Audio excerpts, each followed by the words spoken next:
महात्मा गांधी बापू पोरबंदर की मिट्टी से पैदा हुआ एक ऐसा महामानव, समूचे विश्व ने उस ओर देखना पड़ा। शास्त्रों की जो बातें हैं, उन बातों को, उन मूल्यों को लेकर के बापू चले। आजकल बापू के भी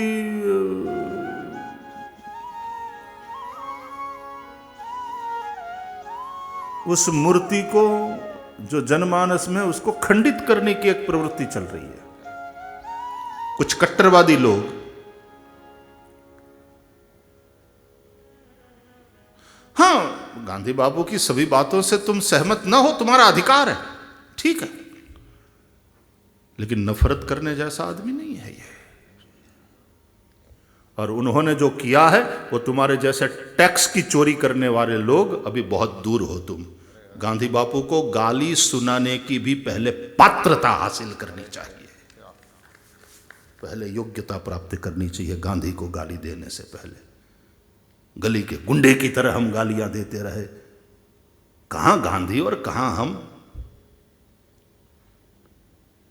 पहले अपनी योग्यता तो देखो, तुमने क्या किया है देश के लिए, क्या किया है राष्ट्र के लिए। हवार पड़े तो बाडो से नहीं आ रहे, बात तो ऐसे रोज।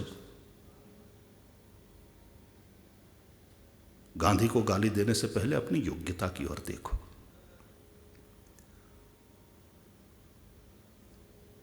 मैं फिर से कहता हूं, गांधी बापू से असहमत होना तुम्हारा अधिकार है, लेकिन एक शालीनता तो हो तुम्हारे बोलने में, विरोध में। और उस कुछ बातों को लेकर तुम असहमत हो, इसलिए गांधी बापू के प्रदान को तुम भूल जाओ, तो तुम्हारे जैसे कृतघ्न कोई नहीं। गांधी ने जो सहन किया है और गांधी ने जो दिया है, इस तरह जी करके तो दिखाओ।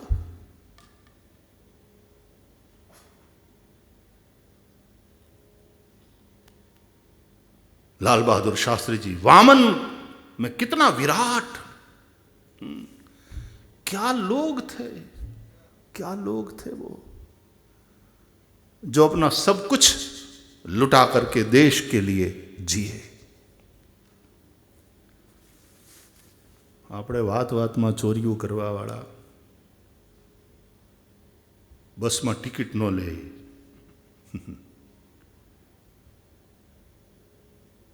ત્યાં કંઈ કોઈલું બોલી નાખે,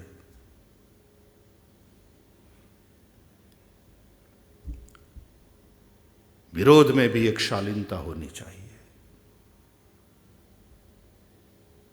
हम तो पोरबंदर के हैं, गांधी की जन्मभूमि के हैं, और गांधी बापू ऐसी विश्व विभूति है जिसके प्रदान को, और मैं कहता हूं कल को यदि कृतघ्नियों की तादाद बढ़ जाए, बहुमत में वो आ जाए और गांधी को भुला दिया जाए भारत से, तो भी विश्व से उसको मिटाया नहीं जा सकता, उसकी स्मृति को मिटा नहीं सकते, क्योंकि वो इतिहास में अमिट रूप से लिखा गया है।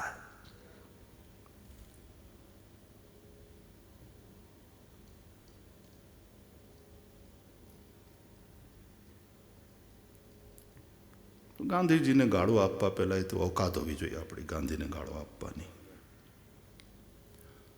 मैं अंध गांधी भक्त बनो ये ऐसा नहीं कहता। गांधी जी की कई बातें हैं जो उससे हम सहमत नहीं हो सकते,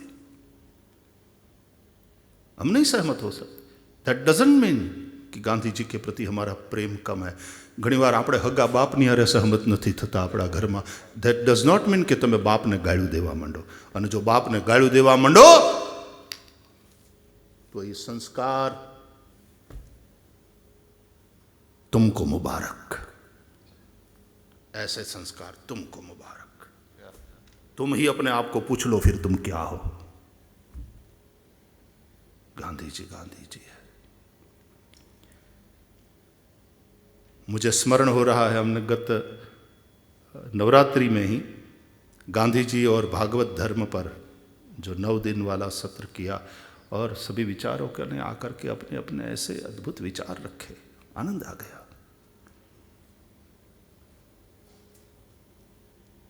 आज 2 अक्टूबर को वैसे मैं रोज़ हर बार वहाँ कीर्ति मंदिर में जाता हूँ। गुजरात के जो भी आदरणीय मुख्यमंत्री हों वे निश्चित रूप से आते हैं, लेकिन कोविड-19 से एक जो परिस्थिति पैदा हो गई है उसके चलते ना तो मुख्यमंत्री जी आ पाए। मैंने भी यहीं से प्रणाम किया। हमारे संकुल में ही पोरबंदर के ही दोनों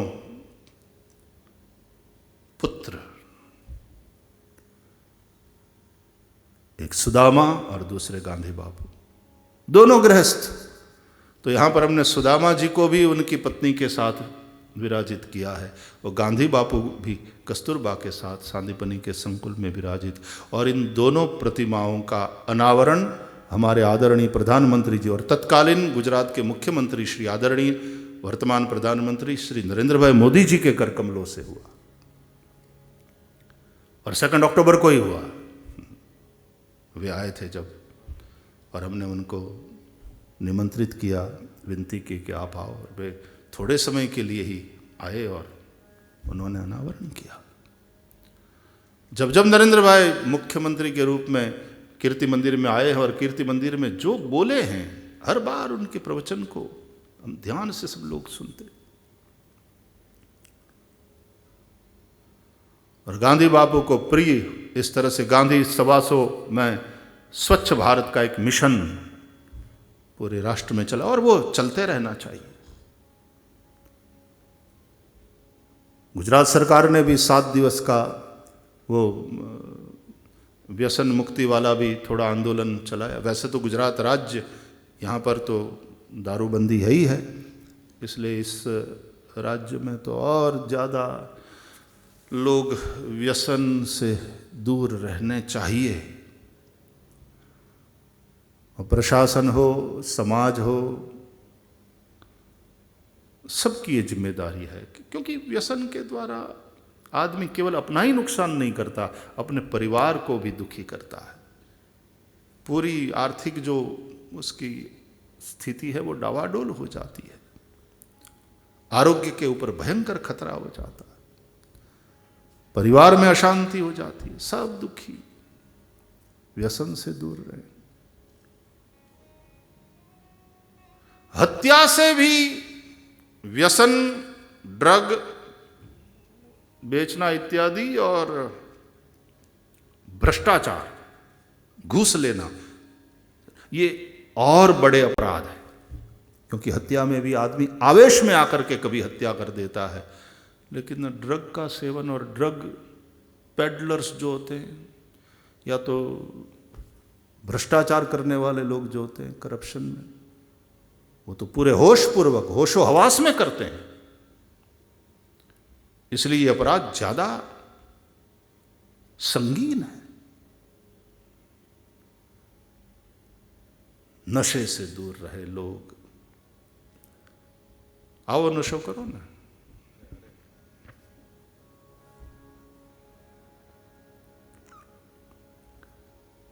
तो गांधी बापू और लाल बहादुर शास्त्री जी, जय जवान जय किसान, दोनों महानुभावों की आज जन्म जयंती है। उन्होंने जो प्रयोग किए हैं, वो कहते थे कि भारत मेरी प्रयोगशाला है, विश्व मेरा लक्ष्य है। जिस तरह से उन्होंने जीवन दिया, जिस तरह से वो जिए हैं, બહારના લોકોએ તો કહ્યું એવા વૈશ્વિક કક્ષાના લોકોએ કે લોકો વિશ્વાસ નહીં કરે કે આવો કોઈ હાલતો ચાલતો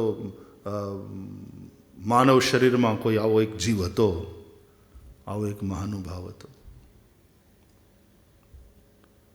मैं फिर से कहता हूँ, गांधी बापू के साथ 100% सहमत होना जरूरी नहीं है। हम भी नहीं हैं, हम भी नहीं हैं। एक बिटिया की जिज्ञासा है, अपने परिवार से ही, कोई प्रेमी परिवार से ही है, महाराष्ट्र से है। क्यारेक वडीलोनो व्यवहार कही ना शकाय, सही ना शकाय, એ પરિસ્થિતિ કેવી રીતે ટેકલ કરાય? માનસિક શાંતિ વિક્ષિપ્ત થઈ જાય છે અને સંસ્કાર બોલવા દેતા નથી. सही है. बहुत लोगों की ये प्रश्न है. जी.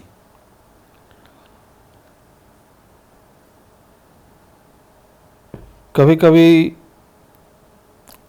छोटे बच्चों का ये एक शिकायत रहता है कि बड़े हमको समझते नहीं हैं, और फिर वो जो कुछ बोल देते हैं, कह देते हैं, गुस्सा करते हैं, तो संस्कार के चलते, मर्यादा के चलते छोटे अपनी सामने जवाब नहीं दे सकते, और उसके चलते फिर वो जो एक सप्रेशन होता है अंदर अंदर अंदर, वो कभी न कभी या तो उसको खुद को नुकसान करेगा, या तो कभी मर्यादाएं टूट जाएगी. दो ही हो सकता है, या तो मर्यादाएं टूट जाती हैं या आदमी सप्रेस्ड होने लगता है. मनोविज्ञान की दृष्टि से ये स्थिति अच्छी नहीं है. मुझे लगता है कि ऐसी स्थिति में यदि आप सही हो और आप निर्दोष होते हुए भी आपको डांटा जा रहा है या कुछ कहा जा रहा है, आप पर गुस्सा किया जा रहा है, कोई आपको समझता नहीं है, तो नंबर 1 हमारे संस्कार, हमारी परंपरा, हमारी मर्यादा यही कहती है कि उस वक्त तो सुन लो जो आप कर रहे हो अभी, लेकिन फिर उसको एड्रेस करना है. तो जब अगला शांत होए, यानी वडिल बुजुर्ग जब शांत होए, कभी अपने किसी सेवा से, अपने कार्य से उनको प्रसन्न भी तो कर सकते हो आप, और जब वो प्रसन्न हो, जब वो शांत हो, तब आज्ञा लेकर के और पॉजिटिव वे में आप अपनी बात तब रखो, क्योंकि तब वो रिसीविंग मोड पे हो सकते हैं. जब वो क्रोध में है, गुस्सा में है, वो रिसीविंग मोड पे नहीं है, वो एकदम एग्रेसिव है. उस वक्त आप कुछ करने भी जाओगे, सामने बोलता है, सामने जवाब देता है, तेरी जीभ कैसे निकल आई, आदि आदि, फिर बात बढ़ती है. तो संस्कार और पद्धति यह है कि उस वक्त कुछ न बोला जाए.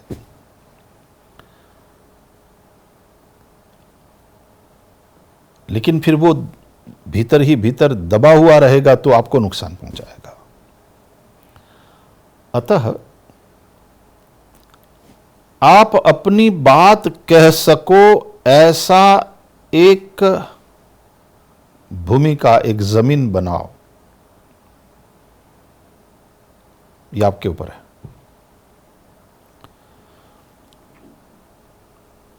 दो बात है, एक तो आप डांटने वाले अपने बुजुर्ग के प्रति नकारात्मकता से भर जाओ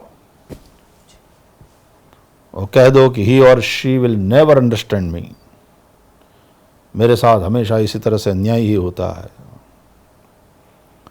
पहले तो ऐसा क्यों होता है, मेरे साथ ऐसा क्यों होता है, उसमें मेरा कहाँ क्या दोष है, पहले ये जानने समझने की कोशिश करें. और फिर इसका सॉल्यूशन क्या हो सकता है, ये चिंतन करें. और थर्ड स्टेप है कि अंत में घर के ही हैं, अपने बड़े हैं, आप साथ ही रहते हैं, साथ यदि नहीं भी रहते हैं तो आपके हैं, परिवार के हैं, आपके बड़े हैं, तो किसी तरह से जब आपको कोई सेवा मिले, या तो आप सेवा लेकर के किसी तरह उनको प्रसन्न करके, और जब वो प्रसन्न होएं, जब वो शांत होएं, तो वो जो पुरानी फाइल है वो एकदम सकारात्मक ढंग से, कि यदि आप आज्ञा करें तो मैं ये बात थोड़ा कहना या चाहता हूं या चाहती हूं। और फिर ये पूरा कह कि आपको मुझे डांटने का पूरा अधिकार है, हम आपकी संतान हैं, आपकी डांट भी हमारे कल्याण के लिए है, हमारे भले के लिए है, आपकी डांट में भी आपका प्रेम ही है, लेकिन थोड़ी सी स्पष्टता में अपनी ओर से यदि आप आज्ञा करें तो करना चाहता हूं, फिर आप जो निर्णय करें। ये कह करके हम अपनी बात एक बार रख सकते हैं और रखना चाहिए। और तब अगला यानी वो जो वडील है, बुजुर्ग है, वो भी एक बार रिसीविंग मोड पे होता है, तो एक बार सुनेगा तो सही, और सुनने के बाद वो भी सोचेंगे, और सोचने के बाद उनको भी ये लगेगा कि नहीं, इसमें इसका भी एक पक्ष है और इस पक्ष पर थोड़ा विचार करने जैसा है। तो धीरे धीरे धीरे फिर समाधान की ओर बात जाएगी, और ये जो समस्या है उससे आप निजात पा सकते हो। It's not only in your family, या आप जहाँ काम करते हैं वहाँ भी यही लागू होता है। अपना जो बॉस है, अपना जो ऊपरी अधिकारी है, और बहुत सारा दुनिया में कपट और नाटक और एक दूसरे को पछाड़ने की वृत्ति, ये सब बहुत देखने को मिलता है। तो ऐसे में किस तरह से धैर्यपूर्वक और समझदारी पूर्वक और सद्भाव को सुरक्षित रखते हुए और सकारात्मकता को मजबूत रखते हुए आप हर समस्या का समाधान खोज सकते हो, उस पर विचार करना चाहिए। लेकिन बात सही है, आपके संस्कार आपको नहीं बोलने देते। ये विनम्रता, ये विवेक होना ही चाहिए, लेकिन एट द सेम टाइम वो सब दबती चली जाए बातें और कचरा बढ़ता चला जाए, ऐसा भी नहीं हो। अतः इस तरह से मेरे हिसाब से रखी जाए बात, तो समस्या का अंत हो सकता है, हल हो सकता है। नारायण। चाहिए न चाहिए कबहु कुछ, तुम सन सहज सनेह। पूर्ण संयमी भक्तिमय एवं आनंदमय જીવનમાં ઘડપણ આવતા યાદ શક્તિ ગઈ, બિલકુલ નાનું બાળક બની જવાયું। આમાં અંત સમયે જીભથી ઈશ્વરનું નામ કઈ રીતે આવે? तो ये उनकी जिज्ञासा है, रेणुका बहन करके। रेणुका बहन फुमकिया?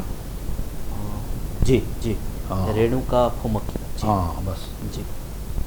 मुझे जहाँ तक मेरा स्मरण है, रेणुका बहन आप और माँ दोनों अभी इस वक्त अमेरिका में हो। मुझे पता नहीं कि आप वापस लौट आए हो कि नहीं, लेकिन जहाँ तक मेरा स्मरण है शायद आप अमेरिका में गए हो भाई के यहाँ। सही है, माँ की जो स्थिति मैं देख रहा हूँ, आपकी माता जी, तो स्मरण शक्ति चली गई है, लेकिन उसके चलते फिर एक जो बिल्कुल जैसे स्लेट नहीं हो जाती है कोरी, कुछ उसमें लिखा हुआ नहीं है।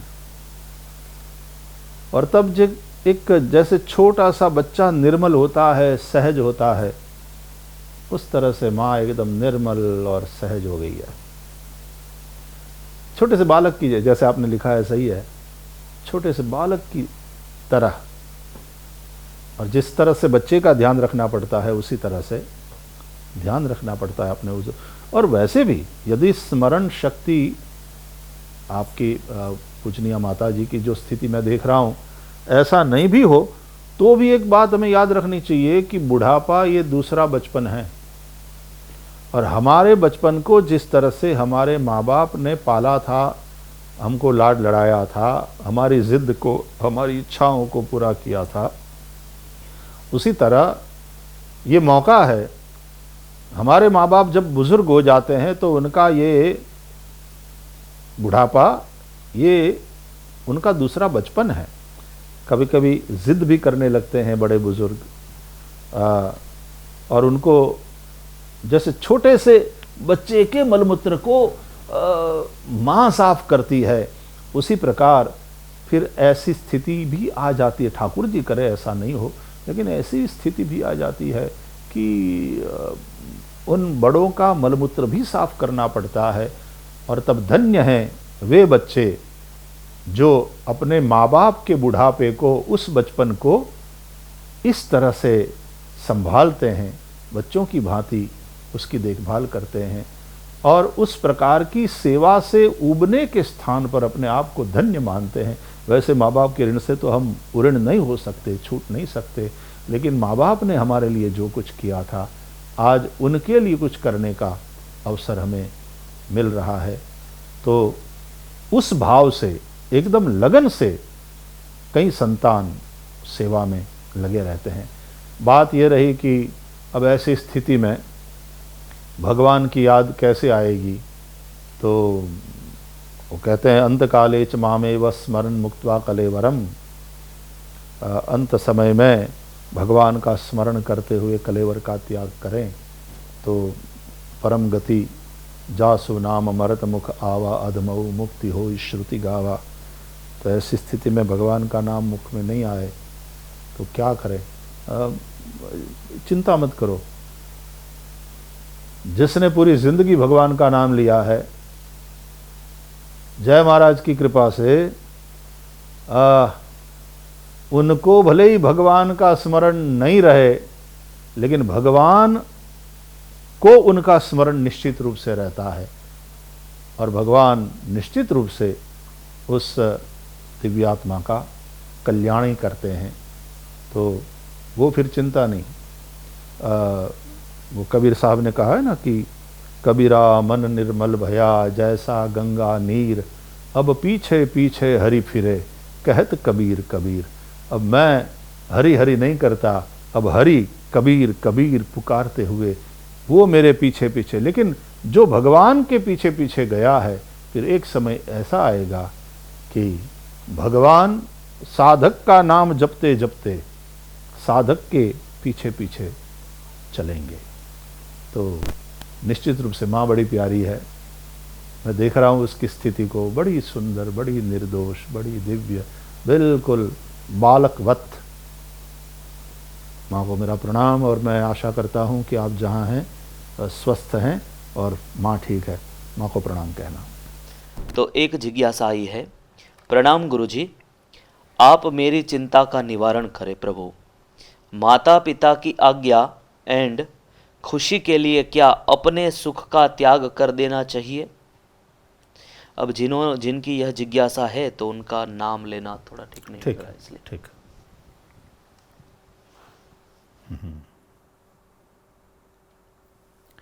ये सुख जब अपना सुख बन जाता है तो सुख सुख नहीं रहता। मैं तो इसका अध्यात्म की दृष्टि से ही जवाब देने की कोशिश करूंगा। ये मेरा सुख क्या होता है? मेरा सुख ही दुख का दूसरा नाम है।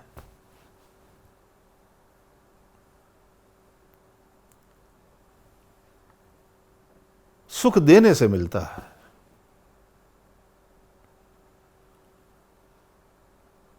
जैसे सम्मान देने से मिलता है, प्रेम देने से मिलता है,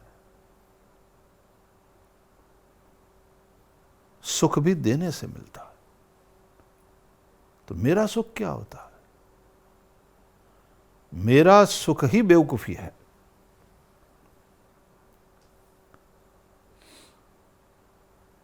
सुख है और मैं सुखी होऊं, ये कामना ठीक है, यहां तक ठीक है। लेकिन यदि मुझे सुखी होना है तो मैं ये समझ लूं कि सुख दे करके ही मैं सुखी होऊंगा। ये कई बार कथाओं में भी चर्चा करी है कि आप 10 लाख रुपया वाला नेकलेस पहन लो गले में, लेकिन उस नेकलेस को देखने वाला कोई नहीं होगा, कोई पूछने वाला नहीं होगा कि नया लिया क्या, और तुम खुशी से उसको बताओ कि हाँ अभी अभी लिया है, कितना पैसा चुकाया, कितने का है, और तुम ये कहो कि 10 लाख रुपया, और अगला ये बोला या अगली ये बोले कि वाह क्या बात है। और उसके वाव को सुनकर के तुमको जो सुख मिलता है, तुम्हारा नेकलेस तुमको डायरेक्ट सुख नहीं दे सकता। तुम्हारा सुख वाया सोसाइटी आता है। वाया समा जाता है। मेरा सुख क्या होता? ये सारा झमेला बखेड़ा संसार में, ये मेरे सुख के चलते, ये मेरा सुख उसी के चलते है। सुख है और सुखी होने की चाह, इसमें कोई बुराई नहीं है। सुखम में भूयात दुखम में मा भूत, ये प्राणी मात्र की इच्छा है। रामचरितमानस का वो प्रसंग लेकर के भी कथा में चर्चा करते हैं ना हम लोग की, चाह गलत नहीं है लेकिन राह गलत है, इसलिए दुखी हो रहे हैं। चाह गलत नहीं है। वो पूज्य पंडित प्रवर साकेत धामवासी पूज्य राम किंकर जी महाराज का चिंतन है, तो उन्होंने वो भाई बहन की बात करी है। उसमें भाई सीता को चाहता है और बहन राम जी को चाहती है। भाई का नाम है रावण, बहन का नाम है शूर्पणखा। तो शूर्पणखा राम जी को चाहती है, वो चाहती है कि राम मुझे मिले, और भाई सीता को चाहता है, रावण चाहता है कि सीता मुझे मिले। सीता को प्राप्त करने के लिए रावण साधु बना, और राम मिले इसलिए कोशिश करने के लिए शूर्पणखा सुंदरी बनी। उसने सोचा कि सुंदर बनूंगी तो राम मुझे मिलेंगे। रावण ने सोचा साधु बनूंगा तो सीता मिलेगी। राम यानी परमात्मा, सीता माने शांति। शांति सीता समानिता आत्मा रामो विराजते। तो सबको शांति चाहिए, सबको ईश्वर चाहिए। बड़े बड़े योगी शांति चाहते हैं। तो योगी फिर ध्यान गम्यम, लेकिन भूल गया साधु बनते समय रावण कि साधु भेष से नहीं बना जाता, वहां त्याग होना चाहिए। और रावण के मन में भोग था, भेष साधु का था लेकिन मन में भोग था, योग नहीं। तो कैसे शांति मिलती? और किसी की शांति का हरण कर लेने से कभी कोई शांत नहीं होता।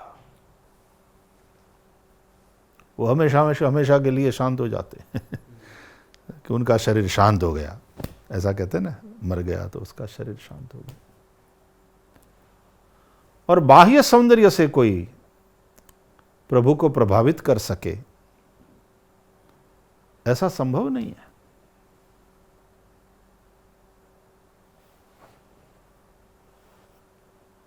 इसलिए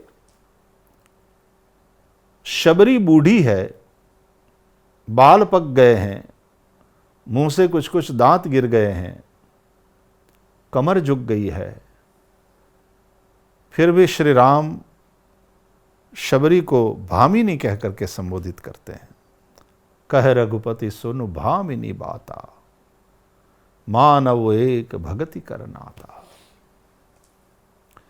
सोई अतिशय प्रिय भामिनी मोरे, सकल प्रकार भक्ति दृढ़ तोरे।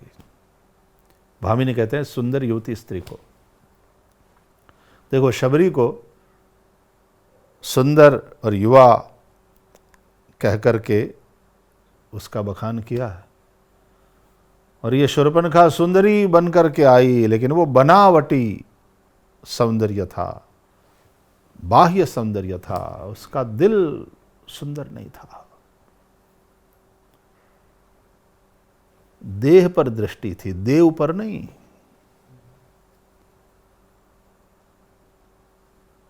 दोनों भाइयों की सुंदरता को देख करके, जैसे चंद्र को देखकर क्या चंद्रमणि होती है, उस तरह से उसकी सुंदरता को देख करके देह पर दृष्टि है और वो आई है, देव पर दृष्टि नहीं है। तो भगवान राम ने जो अपनी सुंदरता से राम को पाने की कोशिश करती थी, राम को आकृष्ट करने की कोशिश कर रही थी, उस शूर्पणखा की ओर देखा तक नहीं। जवाब दिया लेकिन दृष्टि नहीं दिया शूर्पणखा को। और सीतई चितई कही प्रभु बाता कि अहि कुंवर मोर लघु भ्राता। दृष्टि सीता जी को दिया और जवाब शूर्पणखा को दे दिया।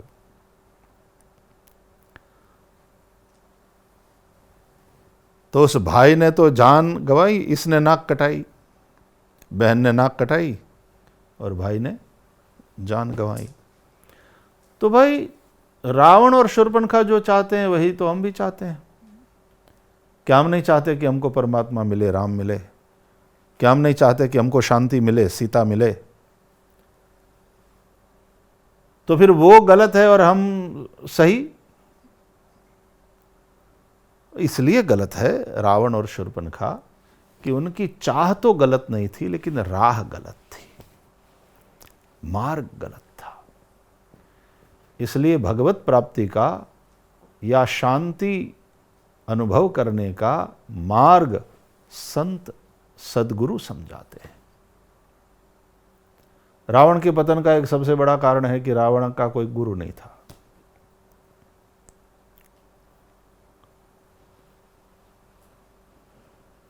उसका कोई मार्गदर्शक नहीं था। तो सुख है और सुख की चाह है, सुखम में भूयात, उसमें कोई बुराई नहीं है। लेकिन ये मेरा सुख क्या होता है? सारा बखेड़ा यहीं से शुरू होता है। इसलिए केवल माँ बाप की बात नहीं, अपने परिवार के लोगों की बात हो, अपने आसपास के लोगों की बात हो, संपूर्ण जीव सृष्टि की बात हो, उन्हें सुख दो तो सुख मिलेगा।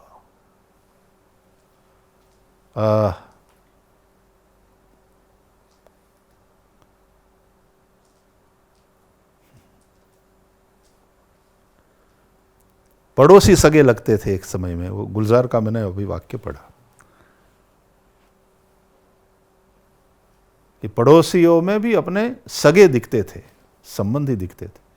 आज परिवार में अपने संबंधी भी, वो भी पड़ोसी जैसे लगते।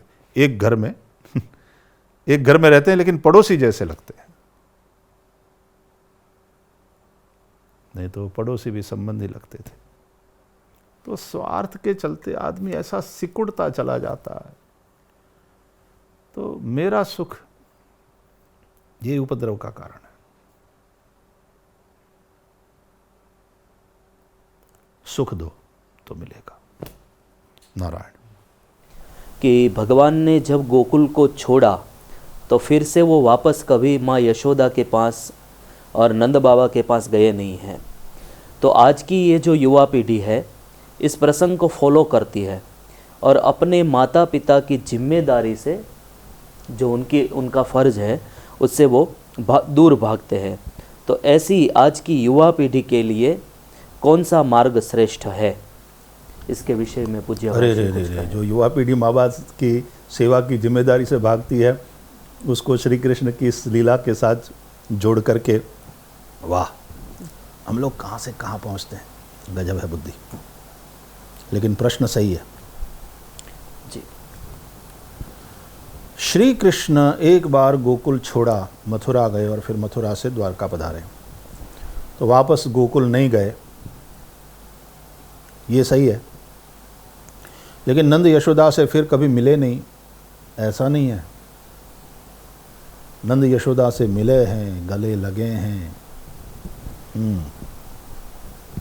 कुरुक्षेत्र में सूर्य ग्रहण के अवसर पर जब पूरे भारतवर्ष से अनेक राजा महाराजा जन साधारण आए थे और बहुत बड़ा मेला लगा था, जैसे कुंभ मेला लगता है हमारे यहाँ, तो बहुत बड़ा सूर्य ग्रहण पर्व था, इसलिए कुरुक्षेत्र में बहुत बड़ा मेला लगा है। अनेक राजा महाराजा आए हैं और द्वारकाधीश श्री कृष्ण भी वहाँ पधारे हैं। तो गोकुल से भी नंद यशोदा, गोप गोपियाँ सब आए हैं। पांडव भी आए हैं, द्रौपदी भी है। कृष्ण अपने परिवार के साथ, सभी पट्ट महिषियों के साथ वहाँ पहुँचे हैं। तो वहाँ नंद यशोदा गोप गोपियों से भगवान श्री कृष्ण कुरुक्षेत्र में मिलते हैं। ये कथा श्रीमद् भागवत के उत्तरार्ध में, दशम स्कंद उत्तरार्ध में है। देखो, श्री कृष्ण सत्य स्वरूप है और भगवत गीता में जैसे श्री कृष्ण कहते हैं कालोस्मि लोकक्षयकृत प्रवृद्धः, मैं काल हूँ। तो महाभारत इन दिनों फिर से चल रही है ना दूरदर्शन पर, रामायण भी चल रही है, महाभारत भी चल रही है। तो उसमें वो शुरुआती वो स्क्रीन पे चक्र चलता है और फिर आवाज़ सुनाई पड़ती है कि मैं समय हूँ। हरीश भीमानी का, हाँ, हरीश भीमानी जी का। तो काल चक्र हमेशा आगे ही चलता है, वो समय पीछे नहीं जाता। और वो समय जो है वो अव्यय है, अविनाशी है। श्रीमद् भागवत के अनुसार काल रूप और देश रूप भगवान श्री हरि ही है। देश काल सब भगवान का ही रूप है। इसलिए भागवत में पंचम स्कंद में हम भूगोल खगोल का जो वर्णन सुनते हैं वो देश रूप श्री हरि और काल रूप श्री हरि का ही वर्णन है। There is time and there is space. तो ये सब भगवान का ही रूप है। जैसे गंगा भी बहती है तो फिर बहती है, वो वापस नहीं लौटती। तो श्री कृष्ण सत्य स्वरूप है, श्री कृष्ण समय का रूप है। श्री कृष्ण उस बहती गंगा की भांति है जो भी बहती बहती आगे ही बढ़ जाती है, वो वापस नहीं लौटती। लेकिन उसी गंगा के किसी और तट पर, आगे वाले तट पर आप वहाँ जाकर के उसमें गोता लगा सकते हो। बात रही कि श्री कृष्ण ने नंद यशोदा की सेवा नहीं करी। नंबर 1, बहुत प्यार किया है। नंद यशोदा ने जितना प्यार किया है श्री कृष्ण ने उतना ही प्यार किया है। जब जब मथुरा में गोकुल की, बाबा नंद की और यशोदा की याद आती है तो श्री कृष्ण के नयन भीग जाते हैं। एक तरफ कृष्ण की भावनाएं हैं, दूसरी ओर श्री कृष्ण का कर्तव्य है। और श्री कृष्ण ने यह सिखाया है कि भावना से कर्तव्य का स्थान ऊंचा है। प्रधानमंत्री के रूप में कर्तव्य होता है व्यक्ति का, और उस कर्तव्य के चलते यदि परिवार को भूल जाना पड़ता है, क्योंकि संपूर्ण राष्ट्र उनका परिवार बन गया है, और कर्तव्य यह है कि राष्ट्र की, जनता की सुखाकारी और सुरक्षा के लिए सारा समय सामर्थ्य दिया जाए। तो इसका तात्पर्य ये नहीं कि वो अपने माता को भूल गए हैं या माँ बाप से दूर हो गए हैं तो माँ बाप की सेवा नहीं करते हैं। और दूसरी बात कि जिस माँ बाप ने अपना ये बेटा संपूर्ण राष्ट्र के लिए और संपूर्ण मानवता के लिए समर्पित कर दिया है, नंद यशोदा ने जो भी श्री कृष्ण को प्रेम दिया है, पाल पोस करके बड़ा किया है, उसका लालन पालन किया है विदाउट एन एक्सपेक्टेशन। तो लव विदाउट एक्सपेक्टेशन क्या होता है? वो नंद यशोदा के प्रेम से, देखो पहली बात तो यह है कि प्रत्येक माँ बाप अपनी संतान से प्रेम करते हैं, लालन पालन करते हैं, उसकी पढ़ाई अच्छे से हो, वो एक अच्छा इंसान बने, ये सुनिश्चित करते हैं। तो ये माँ बाप के रूप में उनका वात्सल्य है। बच्चों को प्रेम देना ये माँ बाप की अपनी अनिवार्यता है। लेकिन बच्चों से कुछ अपेक्षा मत करें, लेकिन बच्चे बड़े होकर के कृतज्ञ न बने। अपने माँ बाप के प्रति जो अपना कर्तव्य है उसका निश्चित रूप से पालन करें। तो श्री कृष्ण ने माँ बाप की सेवा नहीं करी या उसको त्याग दिया, ये वाली बात नहीं है। समय समय पर, क्योंकि बड़ी जिम्मेदारी उनको प्राप्त हुई है, मथुरा में रहना वो ज़रूरी था, क्योंकि कंस के मारने के बाद आक्रमण, कंस का जो श्वसुर है जरासंध, उसके द्वारा आक्रमण सुनिश्चित था। और जरासंध की सेना के साथ लड़ना ये गोकुल में रह करके नहीं हो सकता था, उसके लिए मथुरा चाहिए, मथुरा की सेना चाहिए। तो एक कर्तव्य था श्री कृष्ण का। और फिर जरासंध के साथ जो युद्ध हुआ है, वहाँ से विनाशाय च दुष्कृताम वाला जो अवतार कार्य है वो बड़े स्तर पर श्री कृष्ण ने शुरू किया। जब व्रजलीला में थे तो परित्राणाय साधुनाम कार्य प्रधान रूप से किया है। विनाशाय च दुष्कृताम, ये वहाँ पर भी दुष्टों का विनाश तो हुआ है व्रजलीला में भी, लेकिन छोटे छोटे स्तर पर। वहाँ मुख्य बात तो है गोपी प्रेम, गोप गोपी सखा, उनके साथ जो लीला है उनको आनंद पहुँचाना है, ये मुख्य बात है। लेकिन मथुरा आने के बाद और जरासंध के साथ युद्ध के बाद विनाशाय च दुष्कृताम वाला कार्य मुख्य रूप से, इसलिए मैं कथा में कहता रहता हूँ कि दशमस्कंद पूर्वार्ध श्री कृष्ण की बांसुरी की कथा है और दशमस्कंद उत्तरार्ध श्री कृष्ण के पांचजन्य शंख की कथा है। तो कृष्ण का ये कर्तव्य है, अतः उनको वहाँ रहना पड़ा। और नंद यशोदा कोई व्रज छोड़ने के लिए तैयार नहीं। वो कभी कभी गुजराती में वो पद है, लेकिन मैंने गुजराती कथाओं में भी सुनाया है, कहीं कहीं हिंदी कथाओं में भी सुनाया है। हमारे पूज्य गोविंद जी बापा मानसा वाला, उनकी रचना है वो मैं एक पंक्ति गाऊंगा तो आप लोगों को स्मरण हो जाएगा। कृष्ण कृष्ण करता उद्धव, प्राण हमारा जाए रे, मरता सुधी नाम कृष्णनु, भूल्यो ना भुलाए रे। कृष्ण कृष्ण करता उद्धव। जब उद्धव गए हैं तो बाबा आप चलिए ना, मथुरा में ही रहिए, बड़ा महल है श्री कृष्ण के पास, कृष्ण भी प्रसन्न होंगे।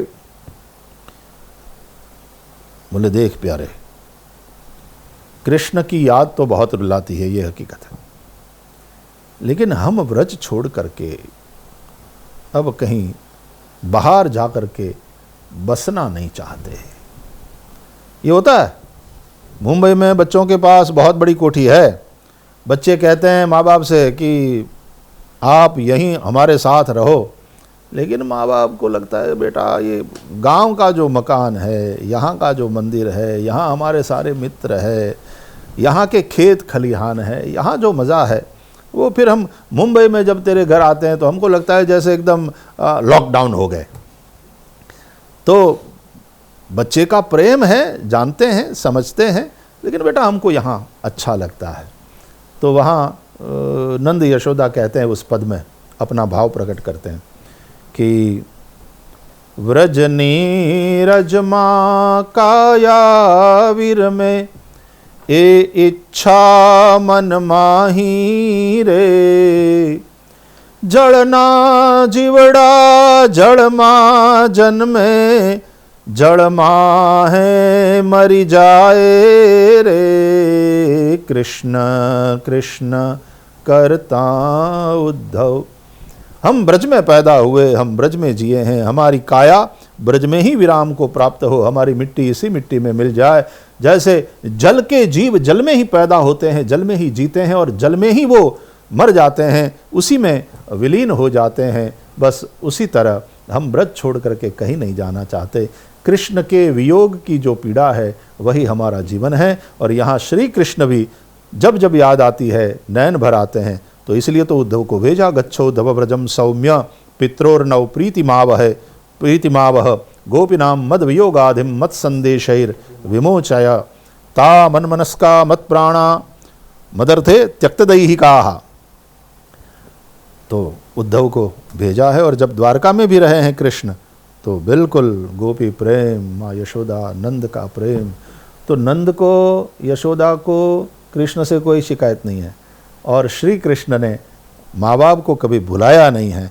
अतः इसके साथ जोड़ करके इस प्रसंग को तो मत देखो लेकिन हमेशा संतान ये याद रखें कि जिन माँ बाप ने हमें जन्म दिया है, पाल पोस करके बड़ा किया है, बचपन में हमको इतना लाड़ प्यार दिया है, ओवर टाइम करके पैसा कमा करके हमको अच्छे कॉलेज में पढ़ाया है, हमको कुछ बनाया है, उन्हीं माँ बाप को जब हम भूल जाते हैं या उनकी सेवा रूप कर्तव्य से हम च्युत हो जाते हैं तो माँ बाप की आंख में आंसू तो आते हैं। लेकिन मैंने देखा है फिर कई जगह कि ऐसे माँ बाप भी फिर ये कह देते हैं कि उसमें उसका कोई दोष नहीं है, हमारी परवरिश में ही कहीं खामी रह गई, इसलिए ऐसा हुआ। जो हमारा भाग्य, उन माँ बाप की समझदारी को फिर प्रणाम करने का मन होता है, उनकी सहिष्णुता को वंदन करने का मन होता है और दुख होता है ऐसी नमक हराम संतति को जब देखते हैं। तो याद रखो, माँ बाप के प्रति जो कर्तव्य है उसको भूल करके, हमारे कारण माँ बाप की आंख में आंसू आए ऐसी स्थिति खड़ी करके आप चाहे कितने बड़े दानी बन जाए, कितने बड़े ज्ञानी बन जाए, कितने बड़े अफसर बन जाए, कितने बड़े नेता बन जाए और दुनिया में आपका नाम हो जाए या आप बहुत भगवान की भक्ति करने लग जाए, सब व्यर्थ है। तो मुख्य बात यह है, पहले माँ बाप की सेवा।